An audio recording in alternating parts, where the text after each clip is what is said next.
यहां पे शुक्राचार्य जी वर्णन कर रहे हैं, वत्सान मुंचन क्वचित समय क्रोश संजात हासा।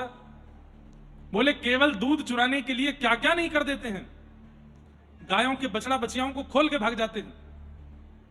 मरकान भोक्षण विभजति सचिन नात्रि भांडम भिनक्ति, बंदरों की फौज लेके चलते हैं। अब यहां पे शुक्राचार्य जी कह रहे हैं ठाकुर जी का पेट तो है इतना सा, खुद का पेट तो 2-3 बार में भर जाता है, अब मक्खन है इतना सारा, तो क्या करें? तो फिर ग्वाल बालों को खिलाते हैं, मधुमंगल सीतामा सबको खवाएंगे। सबको खवाने के बाद भी मक्खन बच जाता है तो मरकान भोक्षण, बंदरों की सेना चलती है इनके संग, उनको खिलाते हैं। उसके बाद भी मक्खन बच जाए तो क्या करते हैं?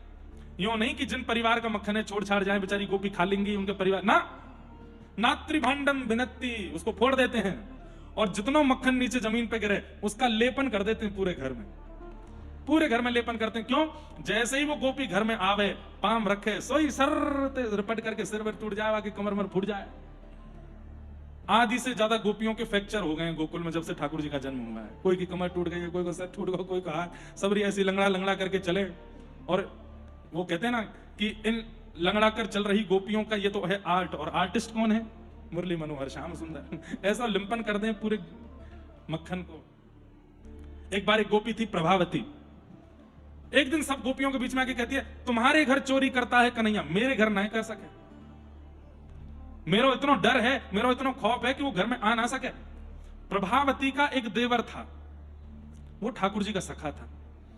आप कहोगे प्रभावती होगी 20, 21, 22, 25 साल की, उसका देवर इतना छोटा था कि ठाकुर जी, प्राचीन काल में एक एक परिवार में 10-10 बालक होते थे। हमने ये भी सुना है कि घर के बड़े बालक का जन्म, घर के बड़े बालक का विवाह है, घर के बड़े बालक का विवाह, बड़े बालक की जो मां है उनके गर्भ में भी बालक है। ऐसा भी पुराने समय में हुआ है कि घर के बड़े बालक का ब्याह हो रहा है और कन्यादान करने जो मां बैठी है वो अभी 2 महीने बाद उनके भी बालक होने वाला है।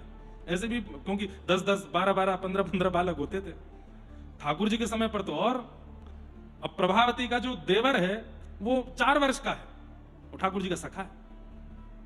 प्रभावती बोली मेरे घर चोरी करके दिखाएं तो मैं बताऊं। देवर ने ये बात सुन ली, जाकर के ठाकुर जी से बोले, लाला ये हमारी भाभी आई ना प्रभावती, आज चौड़े में सबरी गोपिन के बीच में कह रही लाला मेरे घर चोरी करके दिखाए तो मैं मानूं। लाला अब तो चाहे जो है जाए, यही के घर चोरी करनी है। ठाकुर जी चलो